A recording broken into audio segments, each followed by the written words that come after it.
आरिफ शेख, तौसीफ भाई, आप लोगों के सामने हम लोग मौजूद हैं। एडवोकेट हिदायतुल्ला साहब, आप लोगों को पता है कि महाराष्ट्र हुकूमत ने SIT बनाई, इंक्वायरी तेज़ी से जारी है और अभी तक जो SIT ने कार्रवाई की है 7 लोग अरेस्ट है, बाकी लोगों की इंक्वायरी चल रही है और शहर में तेज़ी से नोटिस तकसीम हो रही है और आवाम बहुत फिक्रमंद है। आवाम शहर की घबराई हुई है और माइनॉरिटी डिफेंस कमेटी ने पहले ही दिन जब प्रेस कॉन्फ्रेंस ली, माइनॉरिटी डिफेंस कमेटी हमने बनाई तो SIT से कानूनी तौर पर और जमहूरी तौर पर लड़ने का हम लोगों ने फैसला किया था, ऐलान किया था। और उसी के साथ साथ हमारा जो एजेंडा था उसमें वक्फ बोर्ड जो मरकज़ी हुकूमत काला कानून ला रही है उस ताल्लुक से लड़ने का भी हम लोगों ने ऐलान किया था।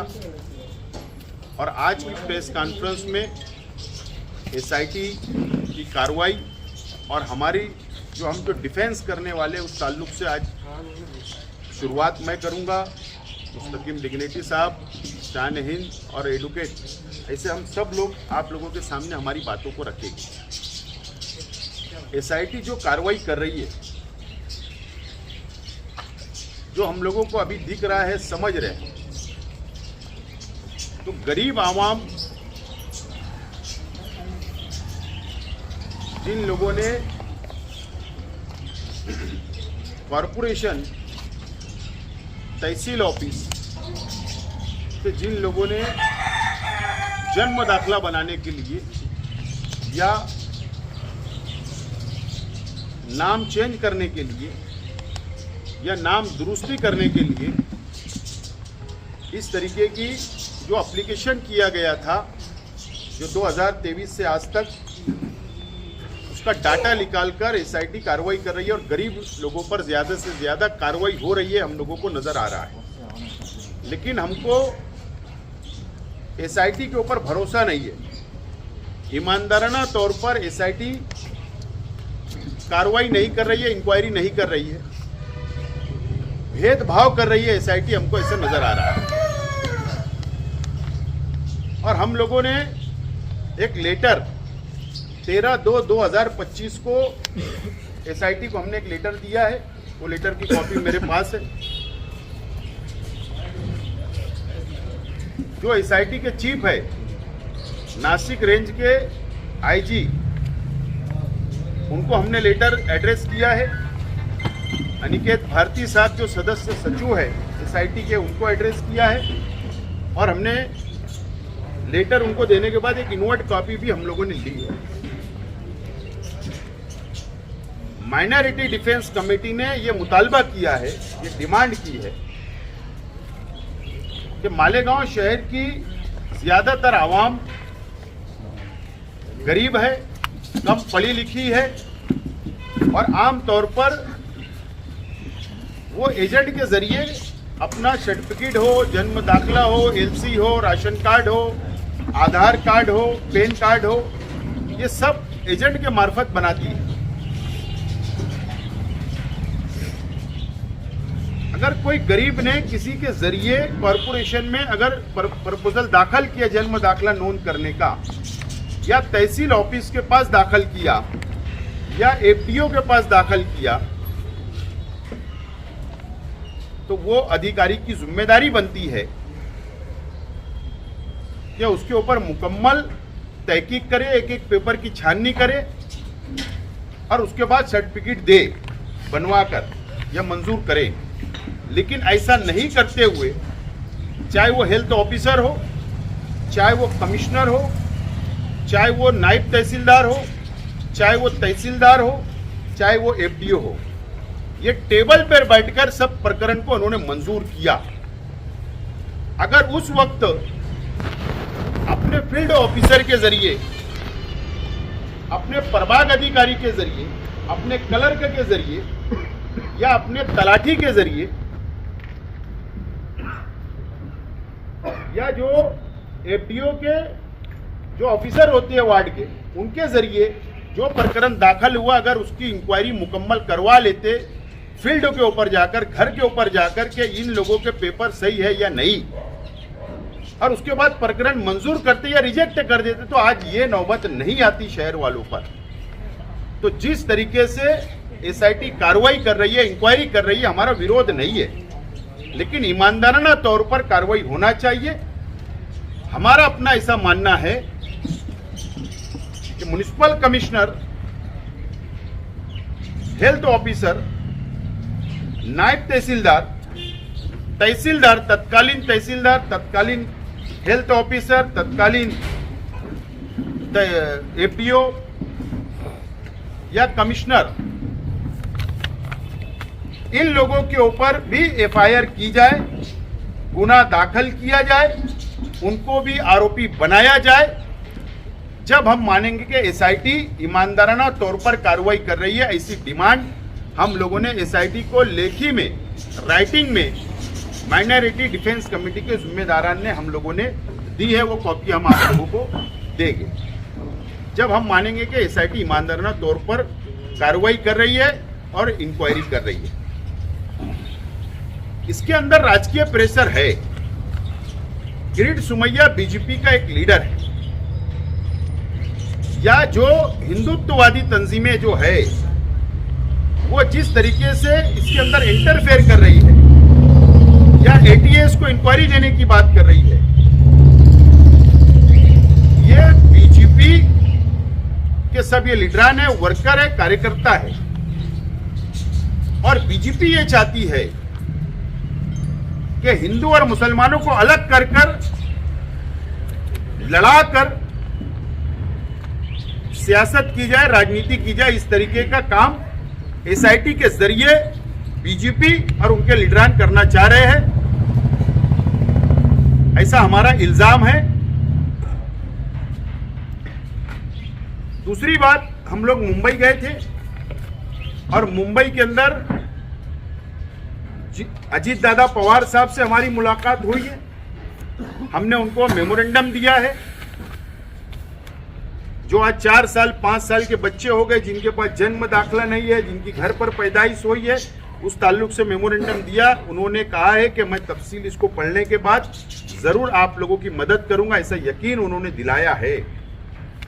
और मंत्रालय लेवल के ऊपर एजुकेशन मिनिस्टर, एजुकेशन सेक्रेटरी, महसूल मिनिस्टर, महसूल सेक्रेटरी, चीफ सेक्रेटरी, मुख्यमंत्री, इन तमाम ही लोगों को हम लोगों ने लेटर दिया है और इन्वर्ट लिया है। और अभी हम लोग आगे कानूनी लड़ाई की तरफ जा रहे हैं। वो डिटेल बात मुस्तकिम डिग्निटी बताएंगे। बहरहाल हमारी ये रिक्वेस्ट है एसआईटी से कि ईमानदाराना तौर पर कार्रवाई होना चाहिए। हम लोग शहर बचाने के लिए, शहर की आवाम की मदद करने के लिए रात दिन हम लोग लगे हुए हैं। ईमानदाराना तौर पर हम लोग मेहनत कर रहे हैं। हमारी लीगल टीम मेहनत कर रही है और ये लड़ाई अब जहां भी जाकर खत्म होगी, हम वहां तक ये लड़ाई को लड़ने के लिए पूरी तरीके से हम लोग तैयार हैं।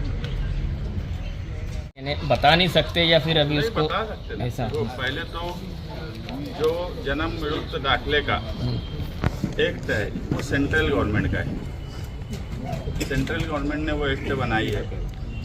अब सेंट्रल गवर्नमेंट का बनाया हुआ एक्ट को स्टेट गवर्नमेंट स्टे कर सकती है क्या? ये एक खुद सवाल है, क्योंकि ये मामला हिंदुस्तान की शहरियत का रहता है, क्योंकि महाराष्ट्र या आंध्रा ऐसी शहरियत का नहीं है। मगर कानून से हटकर स्टेट गवर्नमेंट ने धांधली करके स्टे दिया, ऐसा हम मानते हैं। तो वो सवाल भी उसमें रख रहे हैं। और बाकी जो दूसरे मामला है, जैसे किरीट सोमैया को उसमें पार्टी बनाया जा सकता क्या?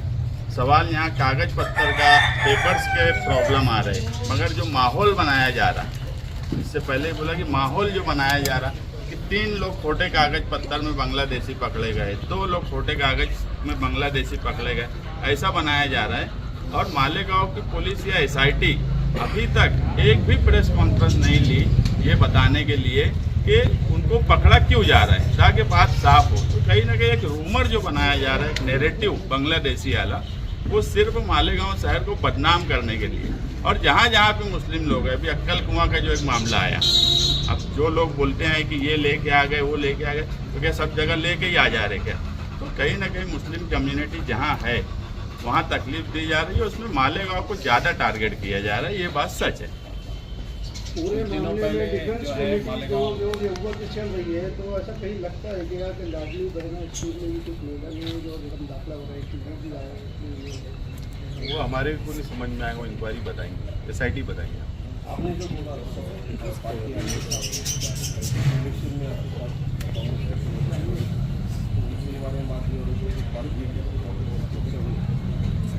नहीं, एक बात समझ लो, ये एसआईटी के विरोध में माइनॉरिटी डिफेंस कमेटी की स्थापना हमने किया और जवाबदारी जो थी मालेगांव पे जो आरोप लगा रोहिंग्या बांग्लादेशी मुसलमानों को, जो आरोप भारतीय जनता पार्टी के नेता लगा रहे और एसआईटी बन गई। आप देखेंगे लोक प्रतिनिधि जो, चाहे वो लोकसभा के लोक प्रतिनिधि हो चाहे वो विधानसभा के लोक प्रतिनिधि हो, ये नाकाम हो गए। ये इनकी जवाबदारी थी, इनका कर्तव्य था कि आगे आकर फ्रंट पर ये लड़ाई लड़ते। लेकिन हमने कई दिन तक इंतजार करा, कई महीनों तक इंतजार करने के बाद जब ये फ्रंट पे नहीं आए, ये खुद डर गए। तो इसके लिए आज जो लोग बैठे हैं, हम जो एक विचार के लोग हैं, एक स्टेज पर आए हैं और ये शहर बचाने के लिए आए हैं और ये शहर को हम बचा कर रहेंगे।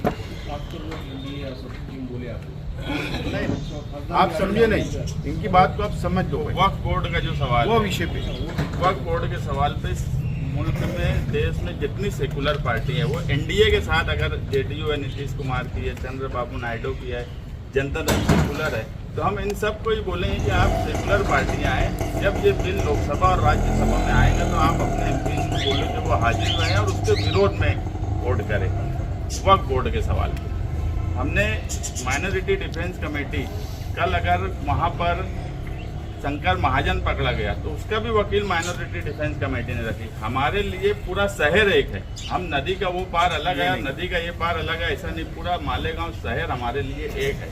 अगर कोई दूसरे धर्म के लोग भी इसमें पकड़े जाएंगे तो हम माइनॉरिटी डिफेंस कमेटी उनकी भी पूरी मदद करेंगे। मेरा बोलने का मकसद यही है कि जो तरीके से माइनॉरिटी जो अल्पसंख्यक समाज सबसे ज़्यादा मतदान देते थे के लिए, कांग्रेस के मतदान किए, उनसे आपकी ये बात हुई क्या, उनकी क्या राय आपके साथ क्यों नहीं आ रहा है? सबसे पहले हमारी ये कमेटी बनने से पहले रेस्ट हाउस में मैं खुद गया था, उनको लेटर दिया, मगर वो इन सब बात से भाग रहे हैं। और दूसरी बात, हमको बोलने की ज़रूरत क्या है, उनको भी दिख रहा है। पार्लियामेंट इलेक्शन के बाद से ये सब शुरू हुआ। पार्लियामेंट में अगर वो बोलती है एसआईटी बनाने का तो कोई ठेके के मामले में बोलती है। जो स्पीकर बोलता है कि वो सवाल तुम्हारा बोलने जैसा पार्लियामेंट में नहीं है, नहीं, जो सवाल पार्लियामेंट में नहीं बोलना चाहिए वो बोल रही हैं। तो क्या ये सवाल जो उनसे लग के है, उनकी वजह से है, उस पर मैं आप बोलेंगे तो उनको समझेगा क्या? एमएलए मौसूम ने कहा कि अभी कुछ दिन पहले मीटिंग में कि जो कुछ भी हो रहा है तो कुछ न कुछ डिपार्टमेंट के एसआईटी के हाथ लग रहा है, दस्तावेज मिल रहे हैं, जब भी गिरफ्तारियाँ हो रही है, और किसी को शहर में आने से क्या मतलब कोई रोक सकता है? इस पर क्या कहना? गैर जिम्मेदार एमएलए है, गैर जिम्मेदार इंसान है। 12 नवंबर में भी सारा हॉस्पिटल के पास पत्थर ला कर रखे गए थे। इसके लिए 12 नवंबर के जो लोग थे उनको तकलीफ हुई, साल भर जेल में थे। और इस मामले में भी वो प्रशासन का साथ देने की कोशिश कर रहे हैं छुपे तौर पर। मिली भगत तो नहीं है एसआईटी से और प्रशासन से, हमको शंका है, हमको शक है। तो गैर जिम्मेदाराना बयानबाजी करने वालों का हमसे सवाल ना करें तो बेहतर है। कुछ दिनों पहले एसआईटी से मिलने के लिए एमएलए का बयान दिया, उन्होंने कहा कि ये सारी बात जो है सोचन चल रहा है इस बात की, और थोड़ा सा मजाक किया कि लोग शौक से वहाँ पे जा रहे हैं, अपने कागजात बता रहे, हालात कुछ अलग है और बताया कुछ और जा रहा है। ऐसा आपको क्या?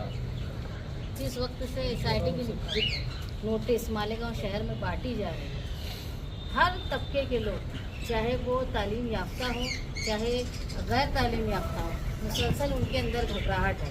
हम लोगों ने देखा शब बारात के एक रोज़ पहले, शब बारात के दिन, शब बारात की जो रात थी, रात में 3 बजे तक हम लोग समाजवादी ऑफिस पर बैठे रहे लोगों की रहनुमाई करने के लिए। लोग आते थे मुसलसल, क्योंकि वो परेशान थे, त्यौहार को दरकिनार रखते हुए लोग आए।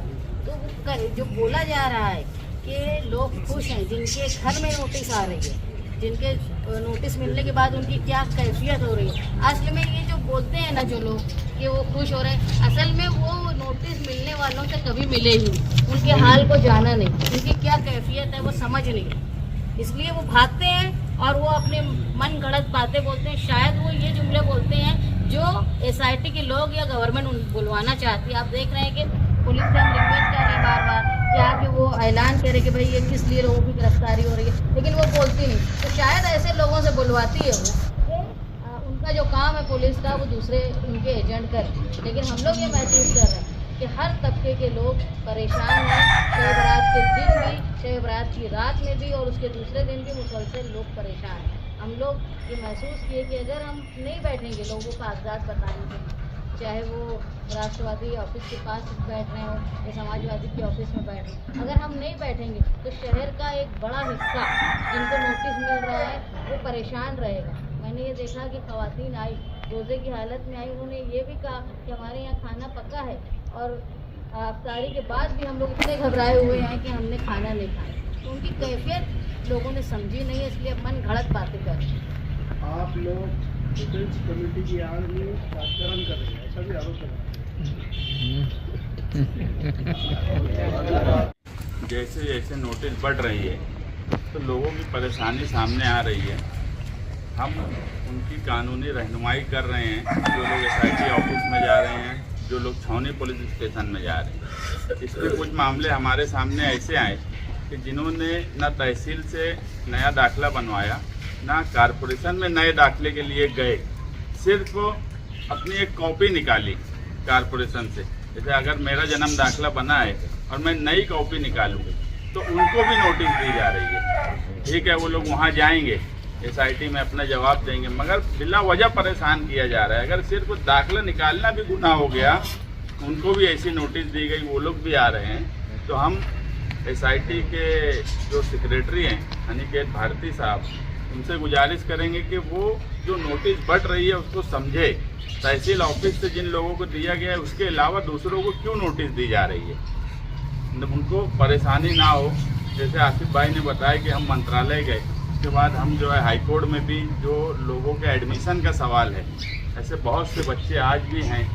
पीछे भी हमने कहा था कि एडमिशन के लिए कोई रास्ता निकाला जाए, मगर अभी तक कोई रास्ता निकला नहीं। हमने एक PIL दाखिल करने के लिए वकील को पत्र और सब लेटर दे के आए हैं। ये आने वाले पीर या मंगल के दिन PIL दाखिल होगा। इसमें हमारी कोशिश ये है कि लीगल पॉइंट पे सीनियर वकला है वो देख रहे हैं कि किरीट सुमैया को भी पार्टी बनाया जा सकता है क्या, और जो बच्चों का स्कूल का एजुकेशन का नुकसान हो रहा है, स्कूल एजुकेशन जो है उनका राइट ऑफ एजुकेशन भी है, फंडामेंटल राइट भी है।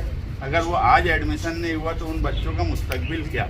बोलने का मतलब ये है कि सिर्फ मसला, ये सवाल SIT बनने के बाद सिर्फ एक ही मसला नहीं है, कई अलग अलग मसाइल हैं जिस पर हम लोग हर मसले पर काम काज कर रहे हैं। हमने जब माइनॉरिटी डिफेंस कमेटी बनाई तो उस वक्त हमने कहा था कि हम इसमें 2 सवाल रखेंगे, एक वक्फ बोर्ड का, दूसरा जो हमारे शहर में बांग्लादेशी के नाम से जो SIT बनाई गई। वक्फ बोर्ड का JPC रिपोर्ट राज्यसभा में पेश हुई, राज्यसभा ने उसको मंजूरी दी, ड्राफ्ट को अभी मंजूरी दी, बिल अभी पास नहीं हुआ, मगर अब लोकसभा और राज्यसभा में बिल आएगा। आज भी हिंदुस्तान में सबसे ज़्यादा सेकुलर पार्टियां हैं जो NDA के साथ भी हैं। अगर JDU है या आंध्र की पार्टी है, तो हम जितनी सेकुलर पार्टियां हैं वो सरकार में हो या सरकार के बाहर हो, उनकी तादाद कहीं ना कहीं BJP से ज़्यादा है। अगर अक्सरियत लोकसभा और राज्यसभा में सेकुलर पार्टी वक्फ बोर्ड बिल की मुखालफत करेंगे तो जितने लीडरान हैं हम सबको मेल कर रहे हैं माइनॉरिटी डिफेंस कमेटी की तरफ से कि आप अपने अपने MPs को लोकसभा और राज्यसभा में ताकीद से बोले कि जब ये बिल पास हो तो वो हाजिर रहें दोनों ऐवान में, और उस बिल की मुखालफत करें, क्योंकि बीजेपी हमेशा से वो 3 तलाक का सवाल हो या वक्फ बोर्ड का सवाल हो, बीजेपी की नीयत कभी मुसलमानों के ताल्लुक से अच्छी नहीं रही। हमने इसमें यह भी लिखा है कि अगर बीजेपी की नीयत अच्छी होती तो आज तक बीजेपी कभी ना ही उनका कोई मुस्लिम एमपी है, ना वो कभी मुसलमानों को टिकट देती है, उनकी नीयत सही नहीं रहती। इसलिए तमाम सेकुलर पार्टियां इस बिल की मुखालफत करें और हाईकोर्ट में जो पिटीशन दाखिल होगा उससे हमको कहीं ना कहीं एक उम्मीद है कि कानून और हाईकोर्ट हमको उसमें राहत जरूर देगी। इस मामले में ये तो बात साफ है कि मालेगांव में 90% लोग जो है वो अशिक्षित हैं और उनकी जो माली हालत है वो भी गरीबी की है।